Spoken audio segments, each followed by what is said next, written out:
Good morning, everybody, and welcome and thank you for taking the time to join us this morning for our webinar on selling your business, how to maximize value and avoid pitfalls. Let me just introduce the panel that we have here this morning first. My name is Cormac Doyle. I'm a tax partner with Crowe, with our office based in Dublin, but coming to you this morning all the way from Wicklow. We also have Brendan Ringrose on the panel this morning. Brendan is a partner with the corporate team in Whitney Moore Solicitors and specializes in mergers, acquisitions, and business sales and other related corporate transactions. You will notice a name missing from the panel, from the invite. Unfortunately, my colleague Michael O'Scahall was due to speak this morning on some of the tax issues, but unfortunately he's unwell and won't be able to join us. So we wish him well, and I'll do my very best to stand in and fill his shoes on the tax side.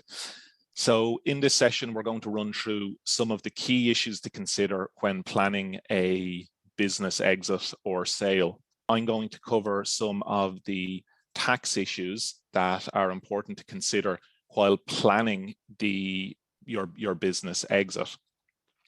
And then Brendan is going to talk through some of the legal issues. So, in terms of an overview as to how we are structuring the tax presentation, we've split this into two parts, essentially. So one is looking at preparing yourself as a vendor for the sale. And in that context, we'll look at some of the key tax reliefs that may be available to you as a shareholder on your exit. And noting there around how timing is essential in terms of availing of a number of those reliefs. Then we'll move on to looking at how you might need to prepare your business for the sale. Again, looking at building and identifying value in terms of maximizing the sales price, and also maybe looking at some of the other issues such as employees that might be staying with the business on exit and how you might look to incentivize them. And also crucially, are there any pre-sale reorganizations that you might need to do to increase the attractiveness of the business for a potential purchaser? And also just a note on this, which we'll mention towards the end again, is that some of the tax reliefs may be under threat. Obviously, we're not saying that they are, but potentially 2022, maybe even 2023, could be a key time in terms of selling your business with some of the existing tax reliefs. So if we look at vendor preparation and the key tax reliefs there. So some of the most important tax reliefs to consider as a vendor and as a shareholder on selling a company are retirement relief, entrepreneur relief, and the holding company exemption. With those, other considerations to think about might be cash extraction. So if there is excess cash or profits in the business, do you want to look to extract some of those pre-sale as part of a pre-sale restructuring, and looking at things like pension contributions or ex gratia payments if you as a shareholder or director are actually going to be exiting the business. So we'll go to retirement relief first. So retirement relief applies to exempt a gain that you realize on disposal of business assets or shares in the company that you're selling. And, oh, sorry, I think the slides don't appear to be moving on for everybody. Sorry about that glitch. So I was on retirement relief. And I was just explaining that retirement relief can exempt a gain that you realize. It covers proceeds up to 750,000. And an important note is that that reduces to 500,000 when you're at age 66. If the company or the assets are sold or transferred to your children, there is no upper limit to age 66. And it's a 3 million limit thereafter, which can be especially relevant if you're considering gifting shares or assets to your children. Some of the conditions at a high level that you'll need to consider with retirement relief, it does only apply where it's a company to trading companies or the holding company of a trading group. The vendor has to be aged 55 or over for it to apply, and it needs to be shares in a family company. So one where you own 25% or 10% if your immediate family controls the company to at least 75%. The vendor has to have owned the shares for at least 10 years. And a very important one is that there's a working directorship requirement. So you need to have been a working director of the company for 10 years, and at least 5 of those years as a full-time working director. So that's quite important to consider in terms of timing your sale and if any of those issues need to be addressed. A couple of the pinch points or what can go wrong sometimes on retirement relief. So one is to consider, are there any non-qualifying assets within the company that may dilute or eliminate the relief? Things like investment properties, for example, that aren't part of the trade. What if the proceeds are going to be over 750,000? What does that mean for you? And are there any planning opportunities? Once you go over 750,000, the relief dilutes. So is there an opportunity, for example, by using something like pension contribution or ex gratia to reduce the sale value below 750,000? If you're married, you can look at structuring the shareholdings to maximize the relief. That's something you would need to do before the age of 55. How does it interact with entrepreneur relief, and can you claim both? Which is something I'll touch again on when we come to the entrepreneur relief slides. What if there's a property that's owned personally but used by the company? Can you sell both the property and the company? You can, but it requires very careful structuring. What if you have a holding company structure? How do you then look to sell the business? Do you sell the holding company, or do you sell the underlying subsidiary or trading companies? And what if you're approaching the age of 66? So what if you're getting close to that threshold where, or that age where the thresholds change? The other key relief to look at is entrepreneur relief.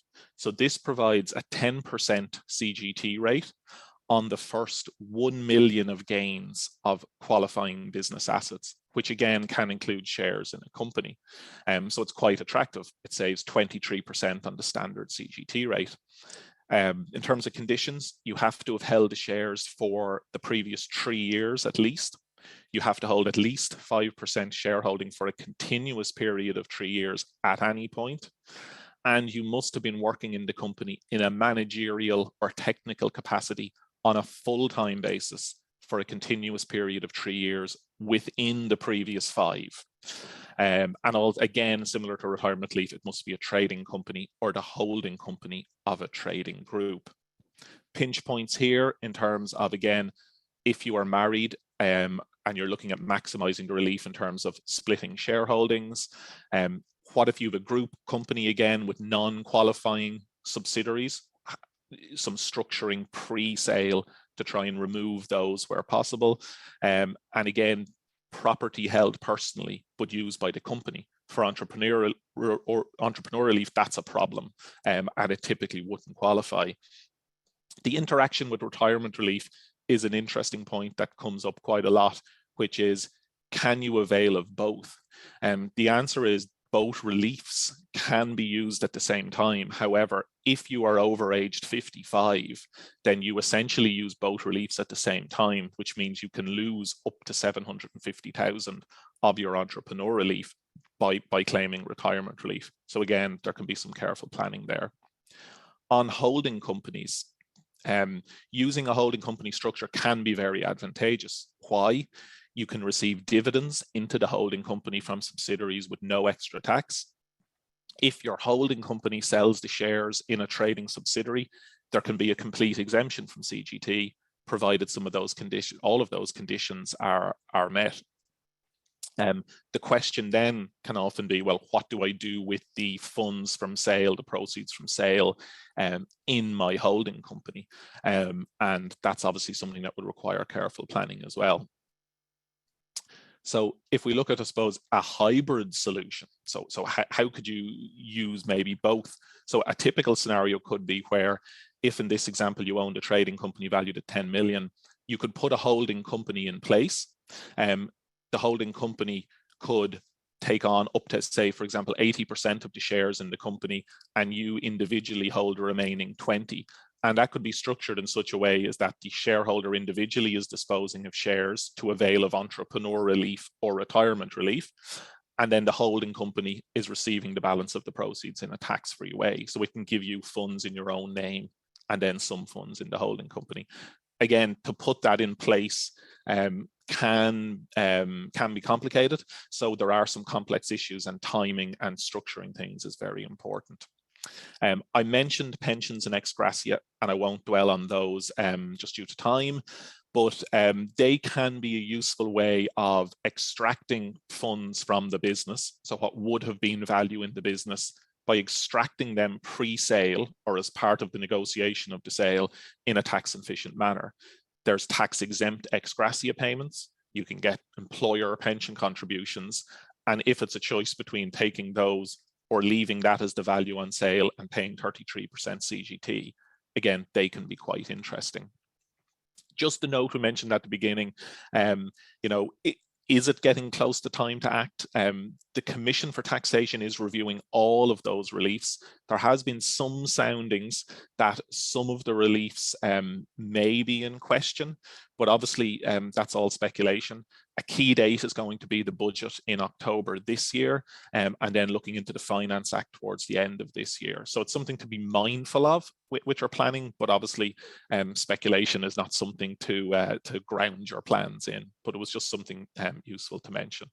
So I'm conscious of time now, and I might skip through a couple of these slides, maybe a little bit quicker than I would have done. But as we said, these slides will be available to everybody after the presentation anyway. So that section looked at some of the key issues for you as a shareholder or your client as a shareholder if you're advising somebody else. Now, if we looked at the company itself or the business itself, so is there any pre-sale restructuring that might be relevant or needed? And that can be relevant from a tax outcome point of view, but also from an attractiveness to a purchaser point of view. For example, if your company owns a premises or a property that the purchaser doesn't necessarily want to acquire, how do you deal with that? Or if you've got other investment assets that the purchaser doesn't want, or if you're carrying on multiple trades in one company, again, is there a way to restructure those? So one thing that can be relevant is referred to sometimes as a three-party swap or a share for undertaking. And in a share for undertaking broadly, you can create a new company with mirrored shareholding, and you could move a trade or sometimes even move property if it's considered a business activity from the existing company into that new company. And that can be done in a very tax efficient manner. There are various reliefs on the execution of that. If it's done correctly, you can sometimes do that with no stamp duty cost, with no capital gains tax arising for the company or the individuals, and it preserves some of the key tax reliefs in terms of ownership and working periods of the two companies can be amalgamated and retained for retirement relief and entrepreneur relief. So it can be done, and it just requires some careful planning, obviously. In terms of group structures pre-sale, for example, as we mentioned previously on the hybrid structure, if you currently own all of your shares in your own individual name directly in the target company, or if you own your shares in a holding company which owns all of the shares in the target company, either of those scenarios might suit you, but there might be an opportunity to look at a hybrid structure where maybe you want some shares in a holding company or some shares in your own name.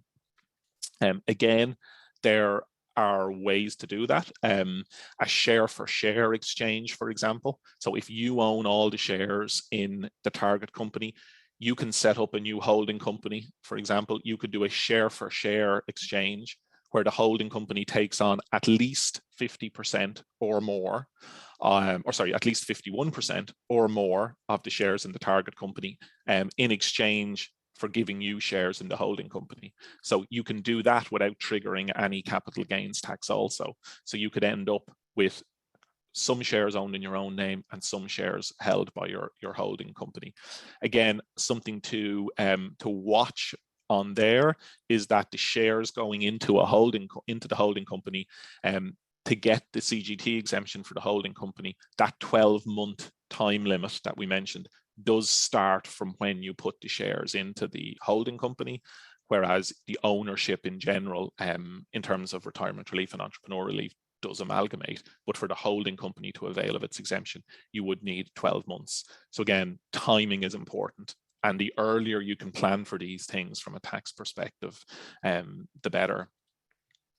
One of the other things, just to mention briefly, I suppose, on preparing the company or preparing the business for sale is key employees. So depending on what your business is, the acquisition by a purchaser might be that they're acquiring essentially the business with its key assets being intellectual property or contracts or assets, or sometimes and very often it's the employees and their relationships. So is there anything you could put in place to incentivize employees to stay with the business up to and following the point of sale? And again, that can be attractive for the purchaser.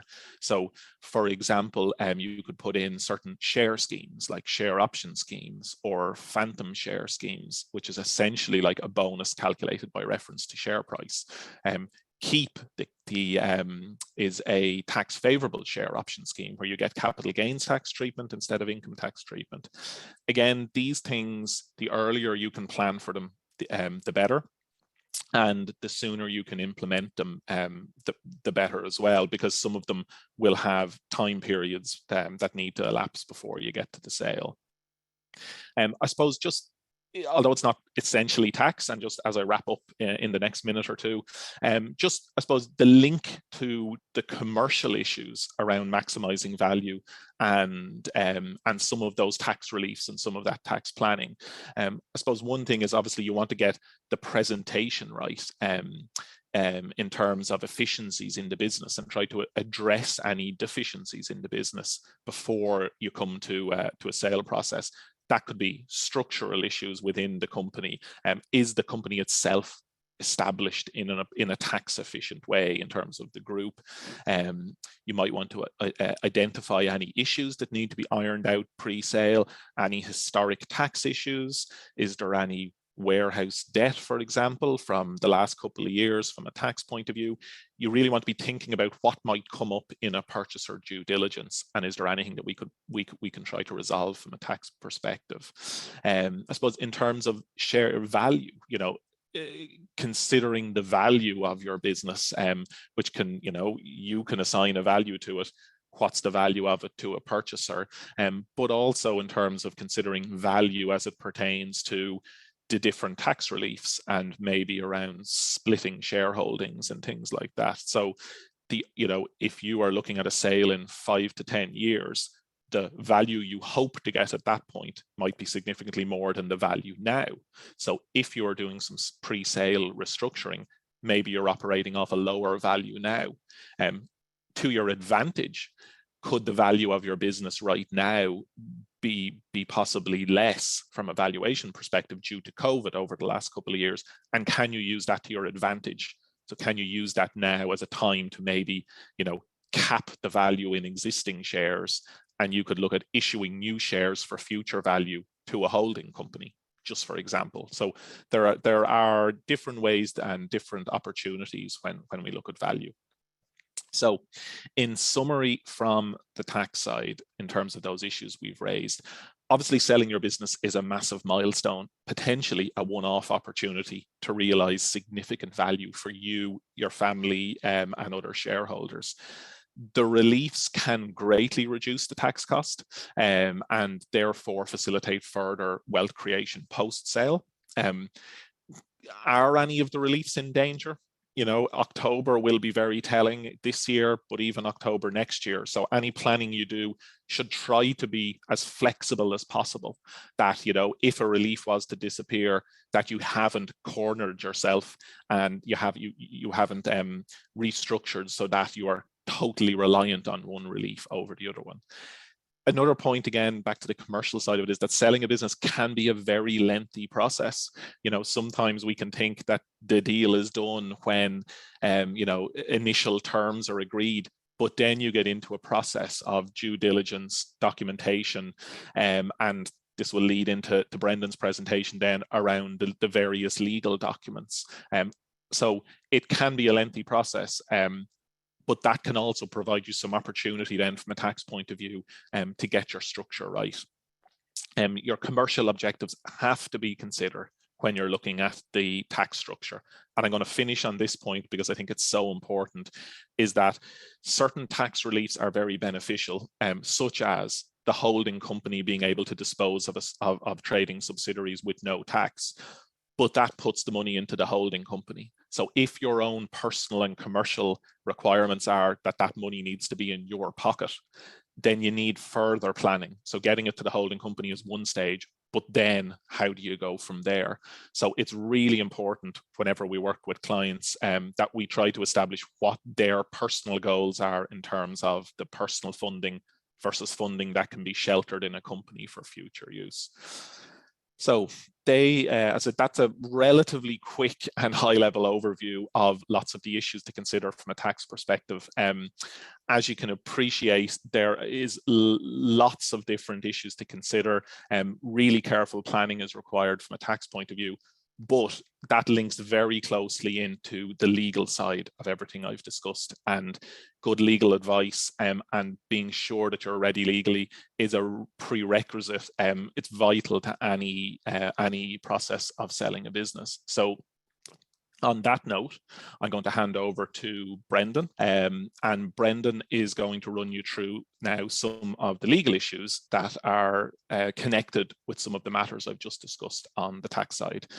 Just a reminder that if you have any questions, please add them to the Q&A function at the bottom of the screen, and when Brendan finishes, we can run through some of the questions that people have added there. Thank you. Okay, great. Thanks a lot for that, Cormac. That was really interesting, and thank you for the introduction. If I just tell you a little bit about myself, I'll just wait for the slideshow to come up. I'm in Whitney Moore. We are corporate lawyers in Dublin. I'm a partner in the corporate department. I advise companies on mergers and acquisitions, corporate finance. I advise family-owned companies on sales of their companies, sales of assets. A lot of my clients are in the technology, media, natural resource sectors. I think the last year or two have been particularly busy, despite COVID, or maybe in some cases because of COVID. It's been a very busy corporate market, and there have been lots of sales of businesses, including owner-managed businesses and family-run businesses. So very briefly, what I'm going to do is just to take you through some preliminary aspects to be conscious of in the sale of your business. And then I look at some of the measures that Cormac spoke about earlier with the view to implementing the reliefs that he outlined, such as entrepreneurs relief and retirement relief, and how it works from a legal point of view. So if you're selling your business, I think the starting point is that it's probably one of the biggest decisions that you make in your career. You may have been involved for many years in the company. You may have set up the company. You've probably made a lot of sacrifices. So it's oftentimes it's an emotional decision. It's a decision that you want to think about very carefully. And as Cormac mentioned, it is important to get advice before you actually pull the trigger, before you actually take concrete steps, as in before you look for a buyer or before a buyer contacts you. So ideally, this is something that you do to prepare beforehand. From the legal point of view, what you're going to look at is doing two things really. One is a legal due diligence process. And then the second step is to negotiate and to sign a share purchase agreement. Legal due diligence is where the buyer investigates your company.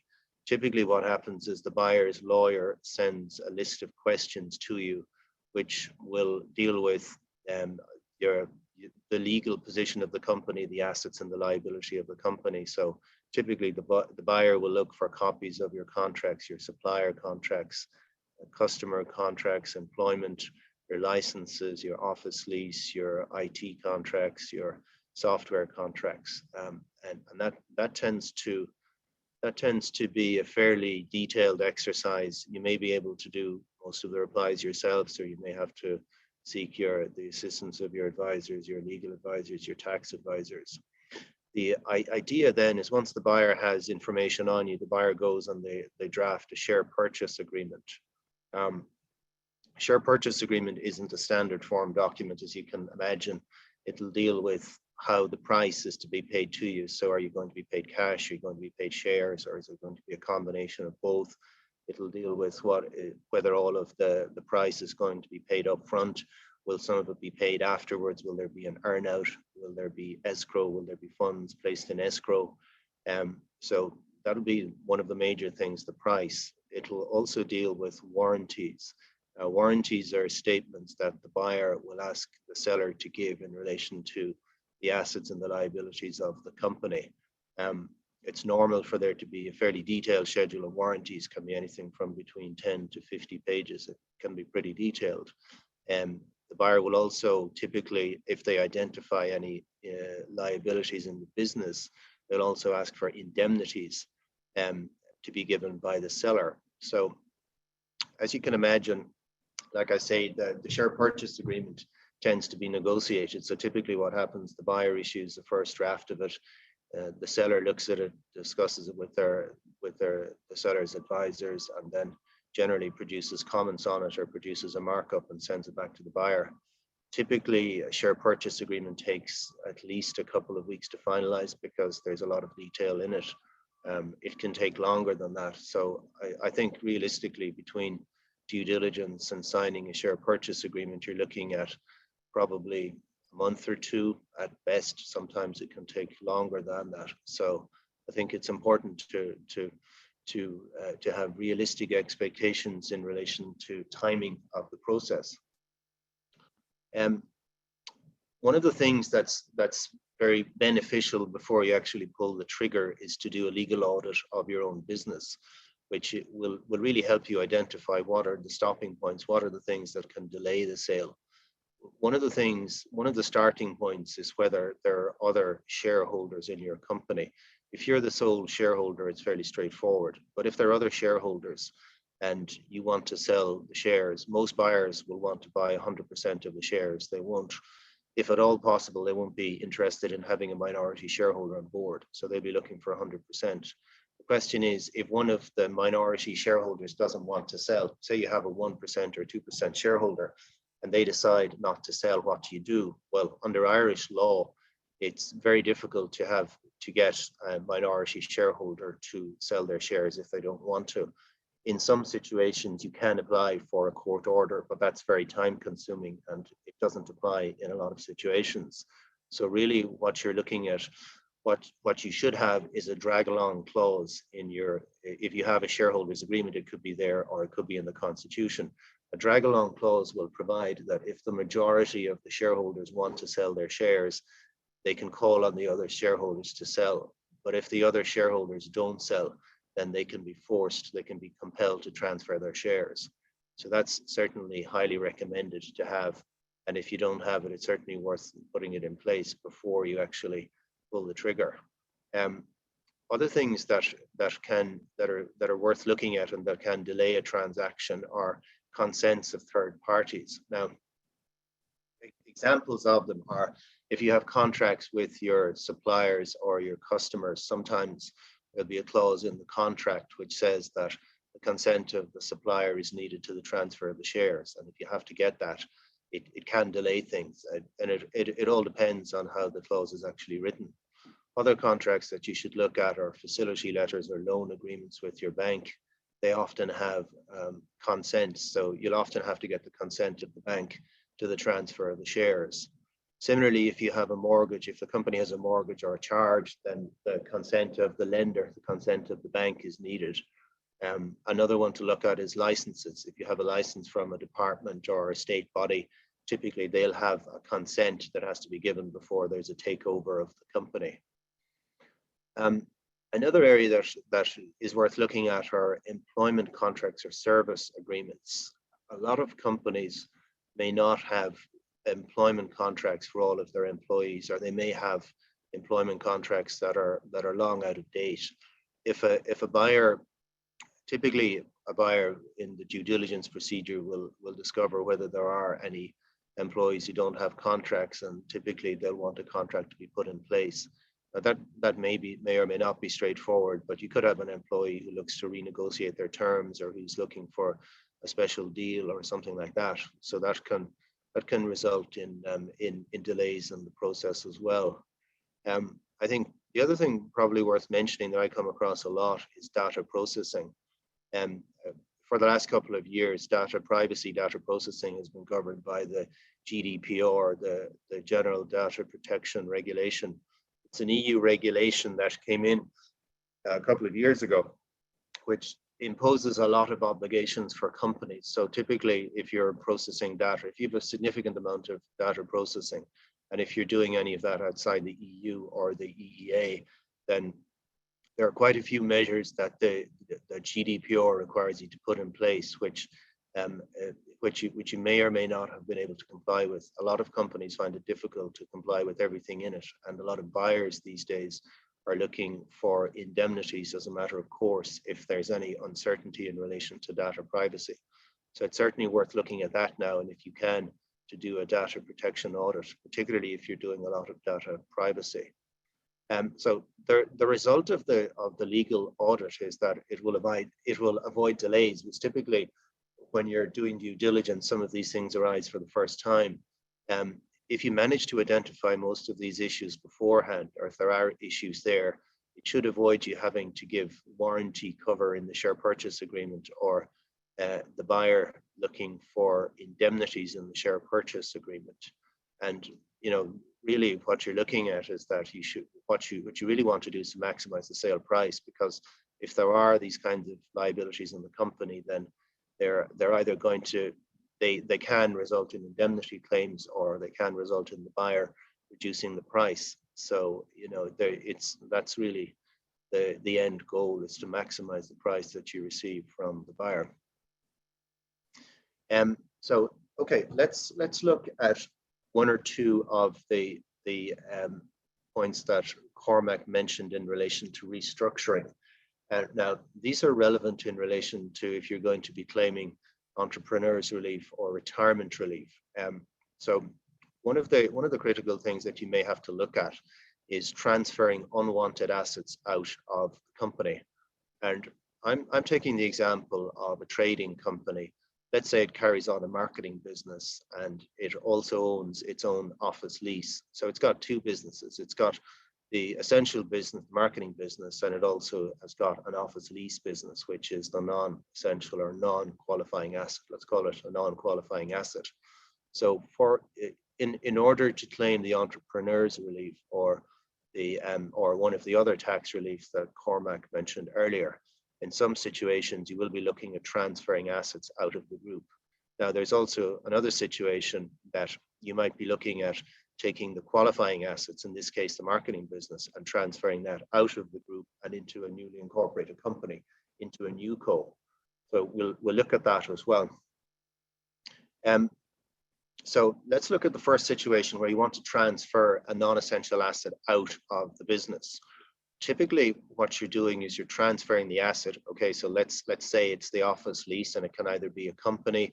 The lease can be owned by a subsidiary, or it can be a lease owned directly by the company, or it can be a freehold. So typically the asset is being transferred to the shareholders, or a company owned by the shareholders.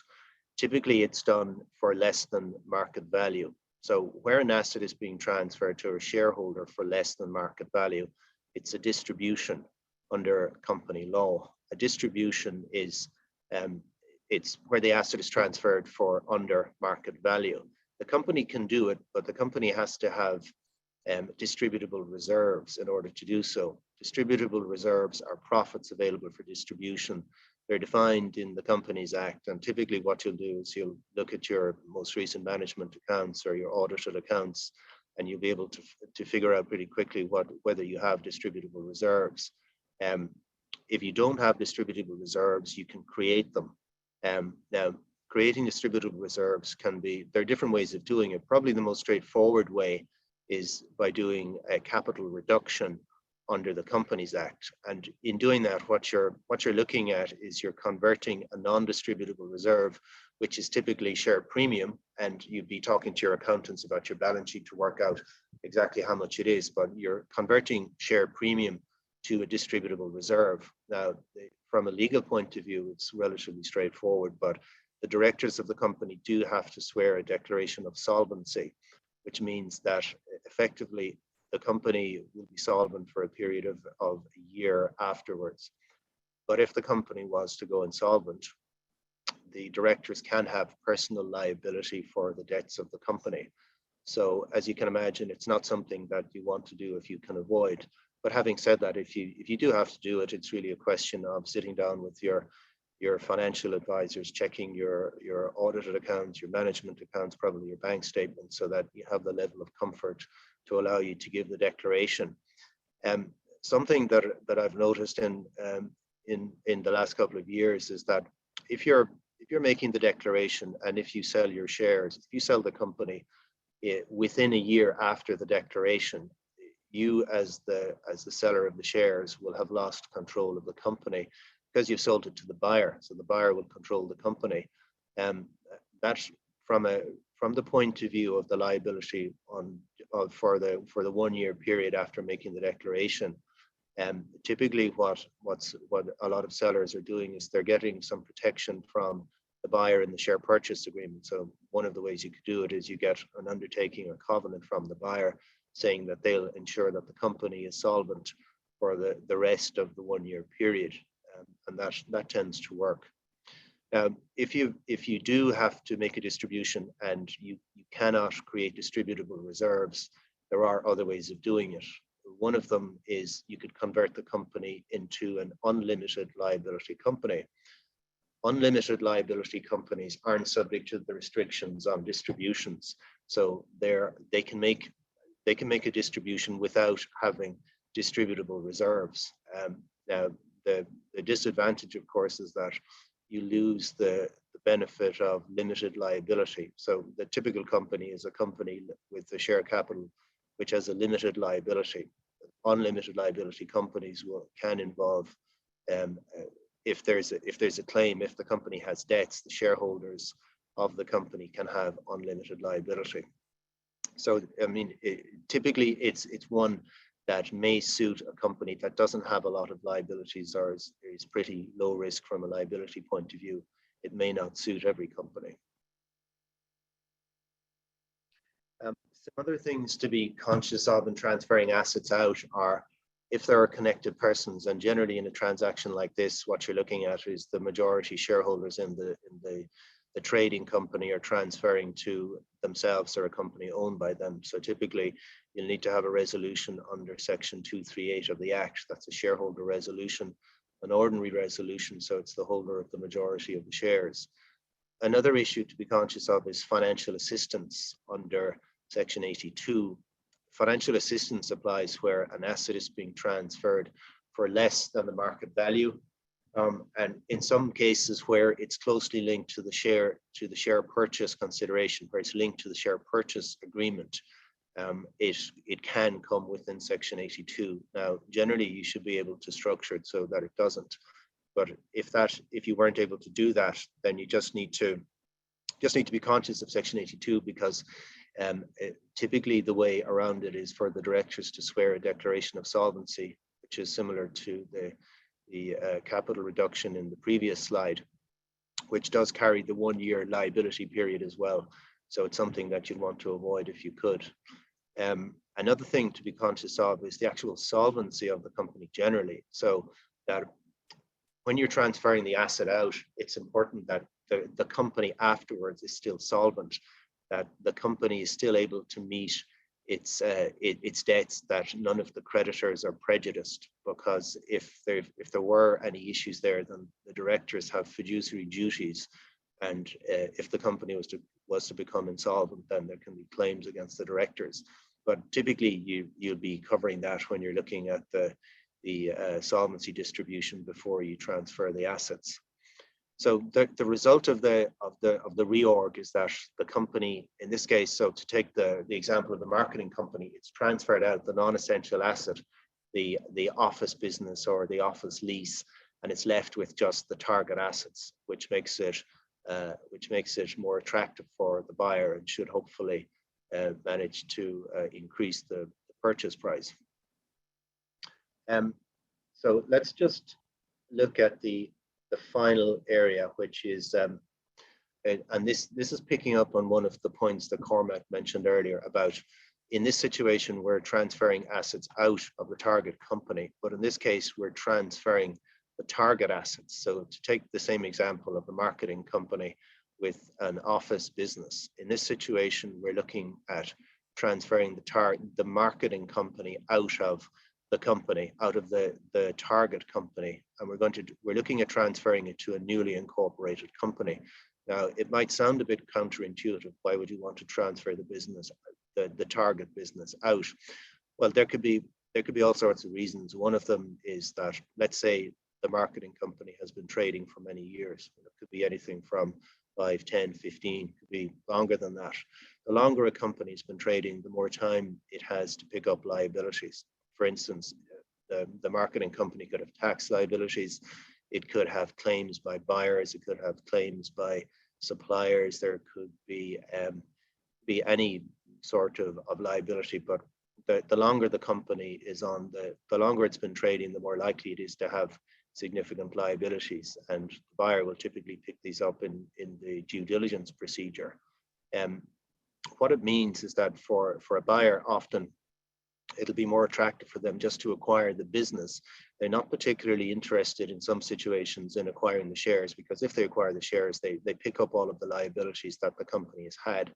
So if you were to pursue this route, what you're looking at is identifying what the target assets are. So you look at exactly what the marketing business are. That's typically composed of employees. There might be supplier contracts, customer contracts, goodwill. There can be other assets. So you identify the assets. You then transfer the assets to a newly incorporated company. And the idea is that you cherry pick the assets, which means that you effectively leave the liabilities behind, or as many of the liabilities as you can are left behind. So the end result is that the business that you've identified and you've cherry picked the assets, those are all owned by a newly incorporated company. The idea is that you incorporate the company as soon as you can before you transfer the assets. So it'll typically, you'll use a shelf company, so it has no trading history, and therefore it should have little or no liabilities. And effectively, the actual business begins on the day when the transfer is completed, or pretty well in substance, most of the assets and most of the liabilities will be come into existence in practical purposes from that date. So from the buyer's point of view, they're buying shares in a new company with no trading history. It's a clean company, and it's got all of the relevant assets that have been cherry picked, and all of the liabilities that you've identified should be left behind. So from the point of view of the sale process, it means that the due diligence process is streamlined. So, instead of having a very long due diligence process, it should be a lot more straightforward. And secondly, then that should lead to the share purchase negotiation procedure being a lot shorter, because the more liabilities and the more let's say, issues that have been identified in legal due diligence, the more likely that the negotiation of the share purchase agreement will go on. Because when the buyer identifies indemnities, when they identify liabilities, they typically look for indemnities in the agreement. So it should result in the share purchase agreement being more streamlined. And at the end of the day, it should result in you getting a higher price, because you'll have carved out the liabilities and made the procedure more streamlined. That's a very short introduction to some preparatory steps on selling your business. It's just touched on a couple of points for you to think about, and it's picked up on some of the measures that you need to implement to claim the tax reliefs that Cormac has referred to earlier. I'd be happy to talk through any of the points with you, and maybe if you have some questions later, we can pick up on any points that you want to focus on. So thanks a lot for listening, and I'll hand you over to Cormac. Thanks for that, Brendan. So I suppose there was a couple of questions that we've got through. Now, I'm conscious of time, so we're at 20 past, we're at our 45 minutes now, but just maybe to address one or two of the questions anyway. So we did get one question in, which was about the status of entrepreneur relief if you're under 55 and or you've less than 10 years in business. So entrepreneur relief is available. Entrepreneur relief is available regardless of age. So there's no age requirement with entrepreneur relief. It's just based on the conditions of the length of period of ownership and the full-time working director requirement, the 3 years. I suppose where it might be relevant and where that question might have come from was connected to the 55 is the interaction with retirement relief and entrepreneur relief. So sometimes a very important planning point in terms of timing can be around where you're approaching 55 and that you're at that point getting ready to sell the business. Is that with structuring, is it possible to avail potentially of your entrepreneur relief and your full allocation, let's call it, of retirement relief? Once you've turned 55, if you make a disposal, that qualifies for retirement relief and also qualifies for entrepreneur relief. You will use up 750,000 of your entrepreneur relief by getting your retirement relief. So that was the point I think we were making around the 55. But that's certainly something that we could talk to somebody about a bit more. I think there was one or two questions coming through on the legal side there, Brendan, and I suppose one of them was just a question around, you talked, I think, about the SPA and the documentation, and it was just asking about the letter of intent, or the LOI, and, is that something that should be focused on very early in the process as well, in terms of importance when it comes down to looking at the SPA and its interaction with the SPA documentation? If you had any comments on that? That's a good point, Cormac. Yeah, I actually didn't mention the letter of intent in my presentation because I tried to be as brief as I could, but that actually that's a good point. It is important to focus on it. I outlined broadly two steps. One is due diligence, and the second step was the share purchase agreement.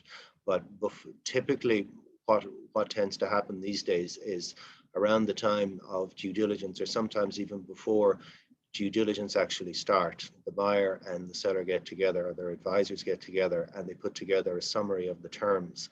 Now, it's called different things. Sometimes it's called a letter of intent, sometimes a memorandum of agreement or a heads of agreement, but it's really the same thing. It's a non-legally binding contract. It's a summary of what the proposed deal will be. Now, typically, it can be anything between 2 or 3 or 7 or 8 pages, because generally it'll deal with it'll have something about the valuation as to how the valuation is to be arrived at. It may have the actual purchase price. It'll have something about, for instance, if there's to be an earnout, if some of the purchase price is based on future profits, if the purchase price is going to be paid up front, and then if there's going to be a payment afterwards, that it'll go into that. It may have something about the restructuring, like for instance, the retirement relief or entrepreneurs relief. If it's decided to transfer assets out of the group, it'll deal with that. It'll typically deal with key employees or key executives as to whether the CEO is to stay on, or if their terms are to be varied. And it'll usually have something about on the finance side about, say, it'll have commentary on taxation or financial issues as well. So yeah, I think to answer the question, it's definitely worth looking at that pretty carefully, because even though it's non-legally binding, if there is a clause in the agreement, let's say the price is set out at whatever amount in the heads of agreement or the LOI, that that is the starting point, and you are going to have to negotiate back the buyer from that. So yeah, Okay. I think Yeah. that is an important point. Great. And just, I suppose, for everyone's benefit, I know we're right up against the allocated time that we had for the webinar. So if anybody does need to drop off, or you know, given that we've slightly overrun, obviously do so, and the slides and the recording will be shared with everybody afterwards. We might just stay on another couple of minutes, even though we're at our time, because we have got a few more questions through, and we'd like to maybe deal with at least a couple more of those. I might just take maybe one or two quick tax ones together, and then Brendan, there's one more legal one there I'll come back to you on. Sure. So just, there was a couple of tax ones there around, you know, if reliefs were changed, you know, in, say, the budget or the Finance Act at the end of this year, when would that come into effect? The answer is it can depend. So certain reliefs do get guillotined. So certain reliefs could be you know, eliminated as in from the day of the budget or 1st of January next year. Typically, we'd see that happen more with when they introduce something new rather than taking something away. So you'd like to think that if any of the reliefs were going to change or go, that you would get a bit of a lead time, and it might be 12 months or working it out over 2 years, or that they put a future date on it. But it is a little bit of a tricky one to know. Another one, just a quick one, I suppose, on the tax that we actually get quite a lot, is about whether you can qualify, I suppose, two things around retirement relief. One is the concept of the full-time working director. What does that mean? And do you have to be drawing a salary down?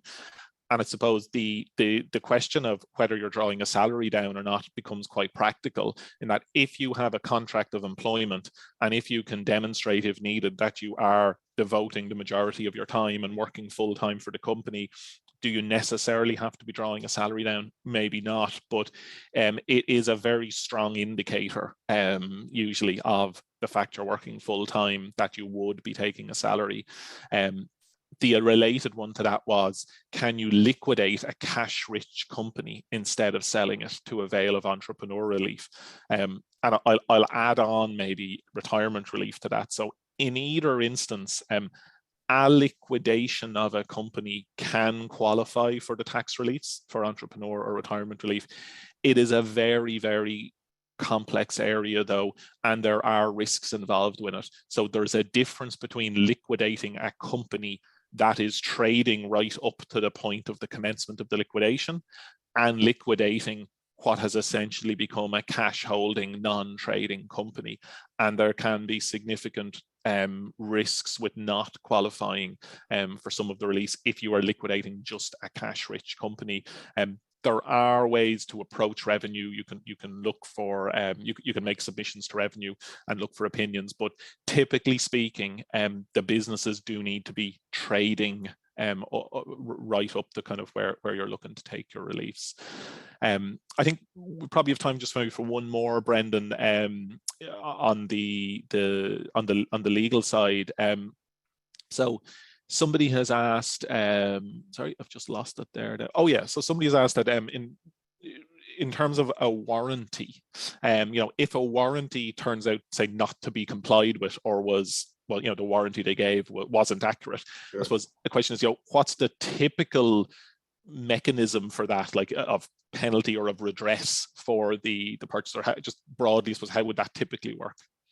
Well, I suppose it depends on the status of the buyer. Typically, if the buyer has stayed on in the business, if the buyer remains on as a director or an executive in the business, and there's a breach of warranty, I think that would be one of the first things that you have to look at.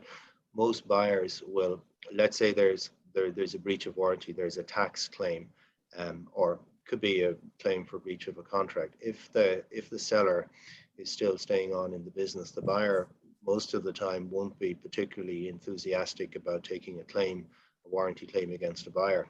Warranty claims, again, it all depends on what the claim is, but typically a seller will negotiate a disclosure letter, which means that they disclose where they know that there is likely to be a breach of warranty. So sometimes it can be difficult for a buyer to actually enforce the warranty claim.